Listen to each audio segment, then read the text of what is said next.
नमस्तेस्तु महामाये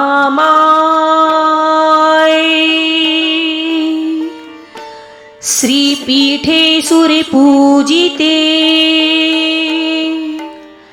शंखचक्रे गदाहस्ते महालक्ष्मी नमस्तुते। प्रिय भक्तों, आज शुक्रवार है जो कि माता लक्ष्मी जी को पूरी तरह से समर्पित है और आज हम सुनेंगे माता लक्ष्मी का पौराणिक और पावरफुल मंत्र। प्रिय भक्तों, शास्त्रों में वर्णित है कि जब समुद्र मंथन हुआ तो अमृत कलश के साथ मां लक्ष्मी जी प्रकट हुई। समस्त देवताओं और आराषि मुनियों ने उन्हें सृष्टि की संपदा की अधिष्ठात्री देवी मानकर उनकी आराधना की। कहते हैं उसी समय महर्षि भृगु ने इस दिव्य मंत्र का प्रथम उच्चारण किया था। शास्त्रों में वर्णन है कि महर्षि भृगु ने इस मंत्र के जाप से अपने आश्रम में अनंत समृद्धि का द्वार खोला। जहां पहले साधारण व्यवस्था थी, वहां देवी लक्ष्मी के आशीर्वाद से अन्न, धन और वैभव का अंबार लग गया। तभी से यह मंत्र संपूर्ण ऐश्वर्य और सुख समृद्धि का मंत्र कहलाया। माता लक्ष्मी का यह महामंत्र केवल धन संपत्ति ही नहीं, बल्कि घर में सौभाग्य, शांति और सकारात्मक ऊर्जा का भी संचार करता है। जो साधक इसे श्रद्धा और नियम से जपता है, उसके जीवन से दरिद्रता, बाधाएं और नकारात्मक ऊर्जा स्वतः दूर हो जाती हैं। प्रिय भक्तों, आप सभी को आज इस मंत्र का जाप कम से कम 108 बार के लिए करना है और यदि आप 108 बार श्रवण नहीं कर सकते हैं तो 21 या फिर 51 बार के लिए जरूर करें। तो आइए श्रद्धा और विश्वास के साथ इस दिव्य लक्ष्मी मंत्र का जप करें और अपने जीवन को सुख, शांति और समृद्धि से भर दें। लेकिन सबसे पहले इस वीडियो को ज्यादा से ज्यादा लोगों तक पहुंचाने के लिए इसे लाइक और शेयर जरूर करें। माता लक्ष्मी की कृपा हमेशा आप पर बनी रहे, इसके लिए चैनल को सब्सक्राइब कर लें और कमेंट बॉक्स में जय मां लक्ष्मी लिखकर माता के चरणों में अपनी हाजिरी लगाएं।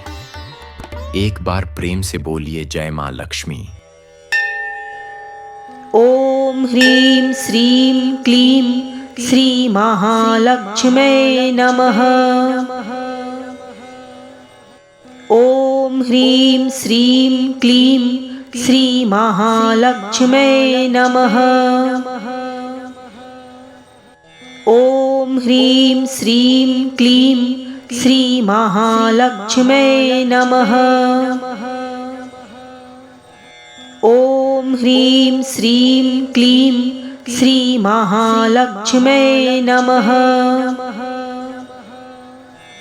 ओम ह्रीं श्रीं क्लीं श्री महालक्ष्म्यै नमः। ओम ह्रीं श्रीं क्लीं श्री महालक्ष्म्यै नमः। ओम ह्रीं श्रीं क्लीं श्री महालक्ष्म्यै नमः। ओम ह्रीं श्रीं क्लीं श्री महालक्ष्म्यै नमः। ओम ह्रीं श्रीं क्लीं श्री महालक्ष्म्यै नमः।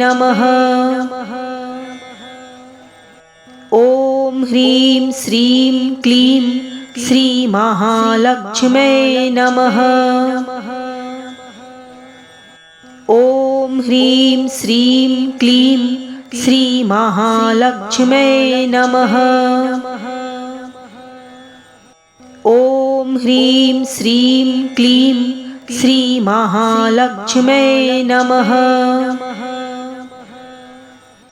ओम ह्रीं श्रीं क्लीं श्री महालक्ष्म्यै नमः। ओम ह्रीं श्रीं क्लीं श्री महालक्ष्म्यै नमः। ओम ह्रीं श्रीं क्लीं श्री महालक्ष्म्यै नमः। ओम ह्रीं श्रीं क्लीं श्रीमहालक्ष्म्यै नमः। ॐ ह्रीं श्रीं क्लीं श्रीमहालक्ष्म्यै नमः। ॐ ह्रीं श्रीं क्लीं श्रीमहालक्ष्म्यै नमः। ॐ ह्रीं श्रीं क्लीं श्रीमहालक्ष्म्यै नमः। ॐ ह्रीं श्रीं क्लीं श्रीमहालक्ष्म्यै नमः। ॐ ह्रीं श्रीं क्लीं श्रीमहालक्ष्म्यै नमः। ॐ ह्रीं श्रीं क्लीं श्रीमहालक्ष्म्यै नमः। ॐ ह्रीं श्रीं क्लीं श्रीमहालक्ष्म्यै नमः। ॐ ह्रीं श्रीं क्लीं श्रीमहालक्ष्म्यै नमः। ॐ ह्रीं श्रीं क्लीं श्रीमहालक्ष्म्यै नमः। ॐ ह्रीं श्रीं क्लीं श्रीमहालक्ष्म्यै नमः। ॐ ह्रीं श्रीं क्लीं श्रीमहालक्ष्म्यै नमः। ॐ ह्रीं श्रीं क्लीं श्रीमहालक्ष्म्यै नमः। ॐ ह्रीं श्रीं क्लीं श्रीमहालक्ष्म्यै नमः। ॐ ह्रीं श्रीं क्लीं श्रीमहालक्ष्म्यै नमः। ॐ ह्रीं श्रीं क्लीं श्रीमहालक्ष्म्यै नमः। ॐ ह्रीं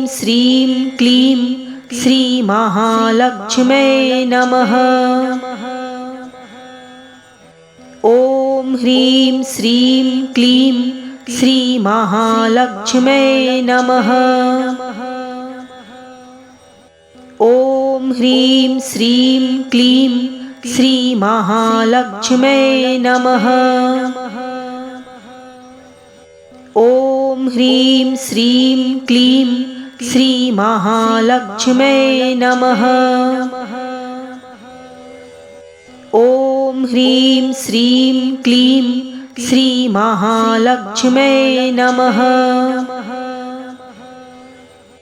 ॐ ह्रीं श्रीं क्लीं श्रीमहालक्ष्म्यै नमः। ॐ ह्रीं श्रीं क्लीं श्रीमहालक्ष्म्यै नमः। ॐ ह्रीं श्रीं क्लीं श्रीमहालक्ष्म्यै नमः। ॐ ह्रीं श्रीं क्लीं श्रीमहालक्ष्म्यै नमः। ॐ ह्रीं श्रीं क्लीं श्रीमहालक्ष्म्यै नमः। ॐ ह्रीं श्रीं क्लीं श्रीमहालक्ष्म्यै नमः। ॐ ह्रीं श्रीं क्लीं श्रीमहालक्ष्म्यै नमः। ॐ ह्रीं श्रीं क्लीं श्रीमहालक्ष्म्यै नमः। ॐ ह्रीं श्रीं क्लीं श्रीमहालक्ष्म्यै नमः। ॐ ह्रीं श्रीं क्लीं श्रीमहालक्ष्म्यै नमः। ॐ ह्रीं श्रीं क्लीं श्रीमहालक्ष्म्यै नमः। ॐ ह्रीं श्रीं क्लीं श्रीमहालक्ष्म्यै नमः। ॐ ह्रीं श्रीं क्लीं श्रीमहालक्ष्म्यै नमः। ॐ ह्रीं श्रीं क्लीं श्रीमहालक्ष्म्यै नमः। ॐ ह्रीं श्रीं क्लीं श्रीमहालक्ष्म्यै नमः। ॐ ह्रीं श्रीं क्लीं श्रीमहालक्ष्म्यै नमः। ॐ ह्रीं श्रीं क्लीं श्रीमहालक्ष्म्यै नमः।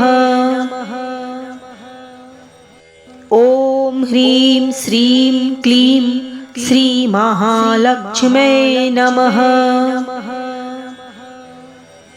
ॐ ह्रीं श्रीं क्लीं श्रीमहालक्ष्म्यै नमः। ॐ ह्रीं श्रीं क्लीं श्रीमहालक्ष्म्यै नमः। ॐ ह्रीं श्रीं क्लीं श्रीमहालक्ष्म्यै नमः। ॐ ह्रीं श्रीं क्लीं श्रीमहालक्ष्म्यै नमः। ॐ ह्रीं श्रीं क्लीं श्रीमहालक्ष्म्यै नमः। ॐ ह्रीं श्रीं क्लीं श्रीमहालक्ष्म्यै नमः। ॐ ह्रीं श्रीं क्लीं श्रीमहालक्ष्म्यै नमः। ॐ ह्रीं श्रीं क्लीं श्रीमहालक्ष्म्यै नमः। ॐ ह्रीं श्रीं क्लीं श्रीमहालक्ष्म्यै नमः। ॐ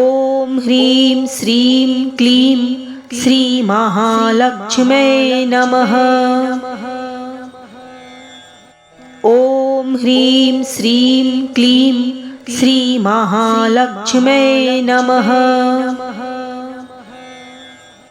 ॐ ह्रीं श्रीं क्लीं श्रीमहालक्ष्म्यै नमः। ॐ ह्रीं श्रीं क्लीं श्रीमहालक्ष्म्यै नमः। ॐ ह्रीं श्रीं क्लीं श्रीमहालक्ष्म्यै नमः। ॐ ह्रीं श्रीं क्लीं श्रीमहालक्ष्म्यै नमः। ॐ ह्रीं श्रीं क्लीं श्रीमहालक्ष्म्यै नमः। ॐ ह्रीं श्रीं क्लीं श्रीमहालक्ष्म्यै नमः। ॐ ह्रीं श्रीं क्लीं श्रीमहालक्ष्म्यै नमः।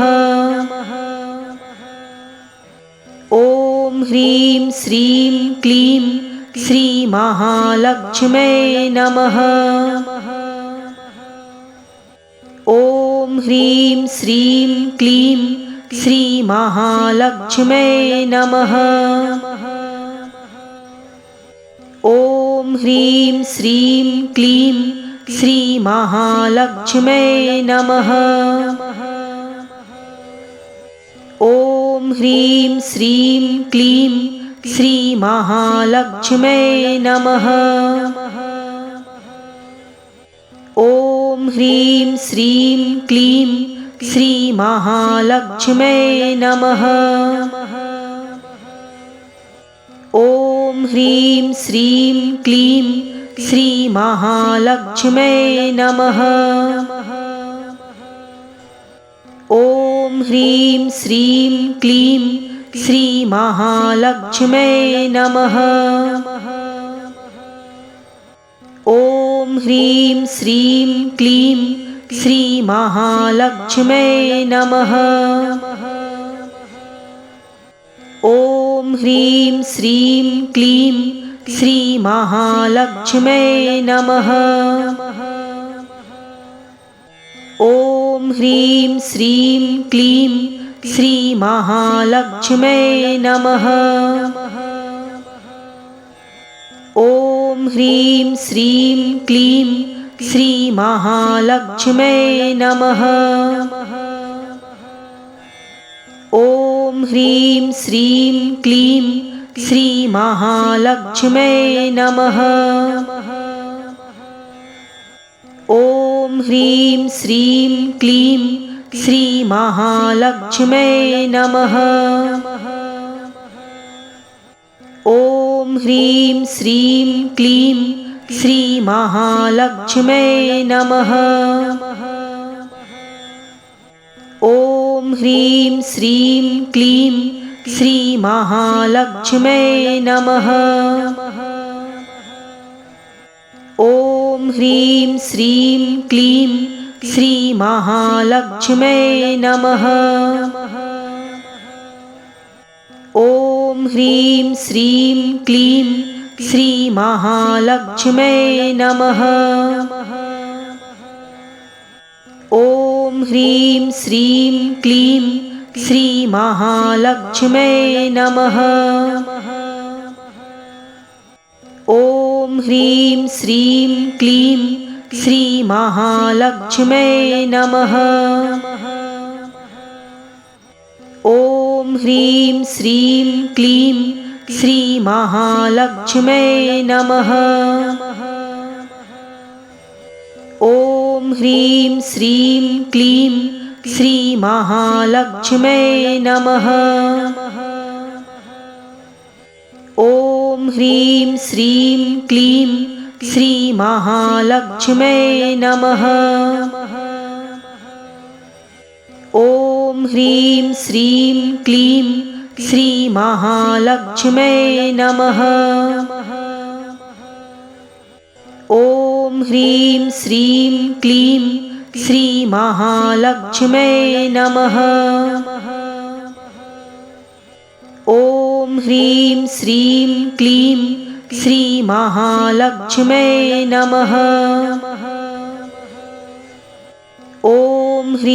श्रीं क्लीं श्रीमहालक्ष्म्यै नमः। ॐ ह्रीं श्रीं क्लीं श्रीमहालक्ष्म्यै नमः। ॐ ह्रीं श्रीं क्लीं श्रीमहालक्ष्म्यै नमः। ॐ ह्रीं श्रीं क्लीं श्रीमहालक्ष्म्यै नमः। ॐ ह्रीं श्रीं क्लीं श्रीमहालक्ष्म्यै नमः। ॐ ह्रीं श्रीं क्लीं श्रीमहालक्ष्म्यै नमः। ॐ ह्रीं श्रीं क्लीं श्रीमहालक्ष्म्यै नमः। ॐ ह्रीं श्रीं क्लीं श्रीमहालक्ष्म्यै नमः। ॐ ह्रीं श्रीं क्लीं श्रीमहालक्ष्म्यै नमः। ॐ ह्रीं श्रीं क्लीं श्रीमहालक्ष्म्यै नमः। ॐ ह्रीं श्रीं क्लीं श्रीमहालक्ष्म्यै नमः। ॐ ह्रीं श्रीं क्लीं श्रीमहालक्ष्म्यै नमः। ॐ ह्रीं श्रीं क्लीं श्रीमहालक्ष्म्यै नमः। ॐ ह्रीं श्रीं क्लीं श्रीमहालक्ष्म्यै नमः। ॐ ह्रीं श्रीं क्लीं श्रीमहालक्ष्म्यै नमः।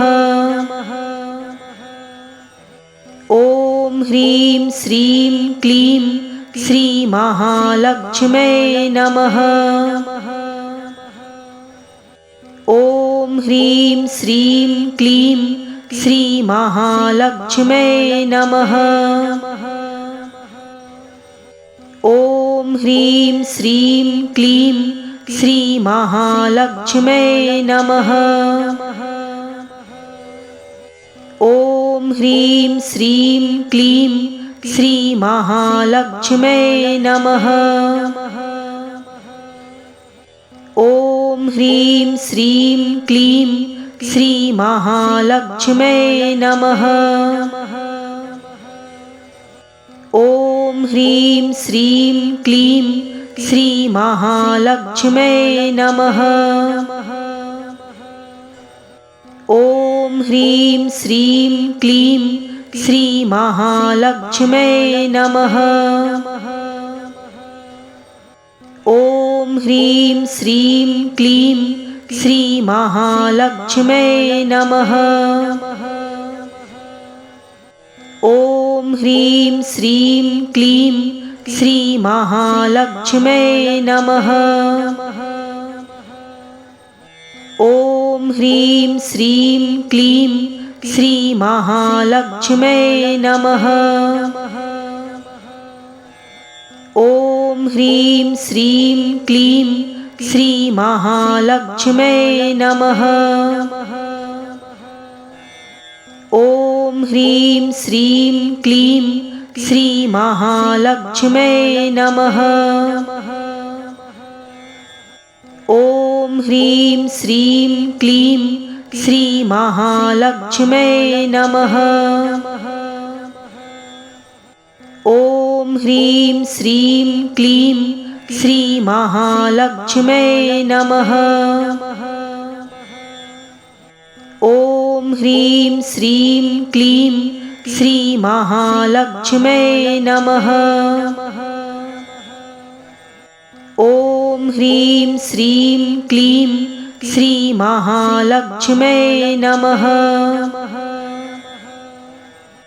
ॐ ह्रीं श्रीं क्लीं श्रीमहालक्ष्म्यै नमः। ॐ ह्रीं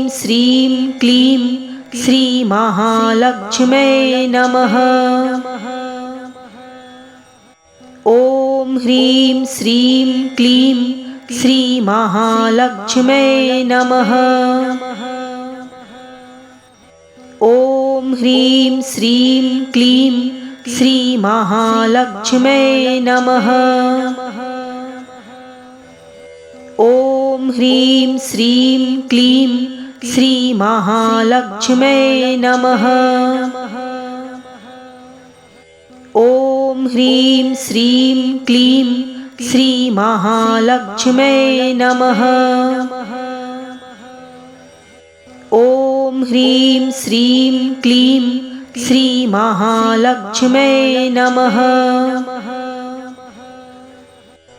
ॐ ह्रीं श्रीं क्लीं श्रीमहालक्ष्म्यै नमः।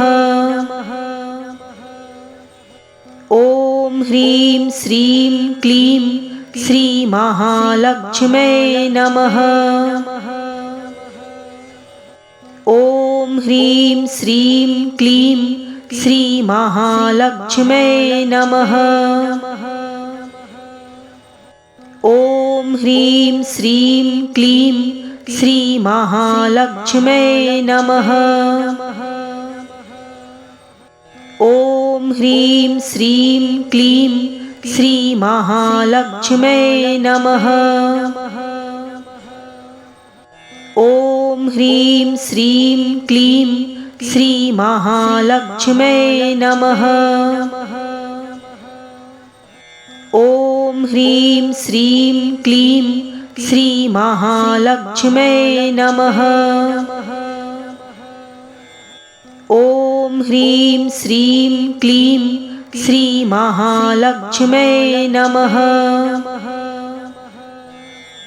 ॐ ह्रीं श्रीं क्लीं श्रीमहालक्ष्म्यै नमः।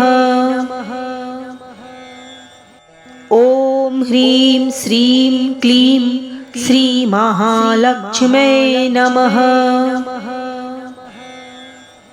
ॐ ह्रीं श्रीं क्लीं श्रीमहालक्ष्म्यै नमः।